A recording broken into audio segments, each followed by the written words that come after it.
To get full control over the shape of an editable spline, you'll also need to work with vertex types. There are 4 different types of vertices on an editable spline. If I go into vertex subobject mode for my star and select some of these, you'll see that they're all Bezier points. Grab the Move tool and move these little green handles around, and that indicates that it's a Bezier curve or Bezier vertex. You're probably familiar with that from a program like Illustrator or Photoshop. Almost all computer graphic programs have some implementation of the classic Bezier spline, which has incoming and outgoing handles to adjust the shape of the curve on either side of the vertex. In 3ds Max, we have other types of vertices as well. To convert between vertex types, just select one or more vertices and then right-click anywhere in the viewport. You'll get the quad menu. And in the upper left quadrant, you can choose a different vertex type. For example, corner. If I choose a corner point, then it's a sharp corner. I'll do this one too. Right-click, choose corner. And a segment between 2 points will be a straight line if both of those points are corner points. So if all you need are straight lines, you can just select all the points and convert them to corner. Another really useful vertex type is smooth. I'll right-click and choose Smooth. And a smooth point, as the name implies, is smooth. It's a nice, soft curve, and it doesn't have any tangent handles for you to worry about. So in some regards, it's simpler. However, you'll notice with a smooth point that it does affect other segments. In other words, I'm moving that point, and it's not just affecting this segment and this one, but it's also affecting segments farther away than you might expect. The 4th type of vertex is a Bezier corner. That's a special case of a Bezier in which the incoming and outgoing tangents are not locked, and I can move them independently.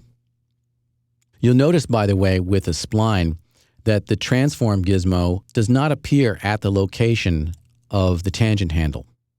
And so now as I move this, you'll notice that it's only moving in X. If I needed to move in X and Y, then I can just click in the center of the move gizmo, and now I'm back to moving in X and Y. I'll convert those back to Bezier. You'll also notice that sometimes the curves become asymmetrical. The handles are different lengths on either side. If you need to restore the handles to be the same length, then you can right-click and convert to Smooth, and then right-click and convert back to Bezier, and now the 2 handles are equally the same length. Get in a little bit closer on that. One last thing I need to mention to you is it may be necessary for you to get rid of the transform gizmo in order to work. Here's an example. Let's say I want to get at this green tangent handle here, and I want to move it left and right.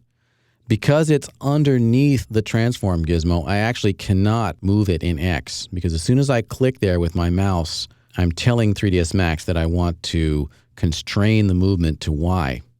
So I cannot move it in X if the transform gizmo is directly positioned over the top of it.